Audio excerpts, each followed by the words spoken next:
বিপদের মধ্যেই মহাবিপদ। একদিকে যেমন বন্যাতে ভাসছে বাংলা, অপরদিকে ধেয়ে আসছে ভয়ঙ্কর বিধ্বংসী ঘূর্ণিঝড় আসনা। 60 বছরের এই প্রথম আগস্ট মাসেই চলবে ঘূর্ণিঝড়ের তাণ্ডব।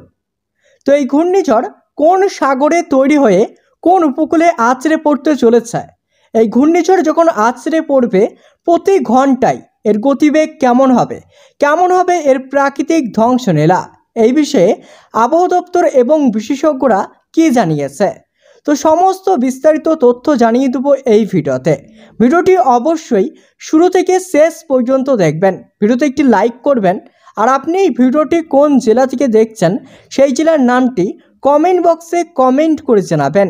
আপনার জেলার ঘূর্ণিঝড়ের খবর বেরিয়ে আসলেই আমরা আপনাকে জানিয়ে দেবো।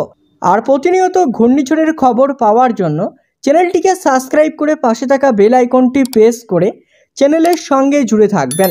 তো চলুন এবার এক নজরে দেখে নেওয়া যাক। গুজরাট উপকূলে উত্তর আরব সাগরে তৈরি হওয়ার সম্ভাবনা রয়েছে ঘূর্ণিঝড়ের। তবে ঘূর্ণিঝড়টি পশ্চিমবঙ্গ ও বাংলাদেশ উপকূলে প্রভাব পড়ার সম্ভাবনা রয়েছে। ভারতের মৌসুম ভবন জানিয়েছে সৌরাষ্ট্র কাছের উপর সৃষ্টি হওয়া গভীর নিম্নচাপটি কালকে উত্তর আরব সাগরে সরে যাওয়ার সম্ভাবনা রয়েছে। এদিকে আইএমডি জানিয়েছে গভীর নিম্নচাপটি পশ্চিম উত্তর দিকে সরে গেছে এবং ভূভুজের প্রায় 60 কিলোমিটার উত্তর উত্তর পশ্চিমে এবং নালিয়া থেকে 80 কিলোমিটার উত্তর পূর্বে এবং পাকিস্তানের করাচি থেকে 270 কিলোমিটার পূর্ব দক্ষিণ পূর্বে অবস্থিত।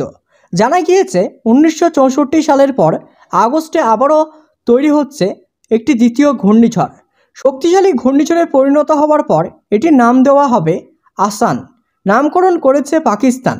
তবে মৌসুম ভবন সূত্রের খবর, জুন সেপ্টেম্বর মাসে মৌসুমি গঠিত নিম্নচাপগুলি তীব্র ঘূর্ণিঝড়ে পরিণত হয় না। তবে এদিন সকালে জারি করা হয়েছে আবহাওয়ার আপডেটে মৌসুম ভবন জানিয়েছে গভীর নিম্নচাপটি পশ্চিম দক্ষিণ পশ্চিম দিকে সরে যেতে পারে। উত্তর পূর্ব আরব সাগরে কচ্ছ এবং সংলগ্ন সৌরাষ্ট্র এবং পাকিস্তান উপকূলে আছড়ে পড়বে এই ঘূর্ণিঝড়।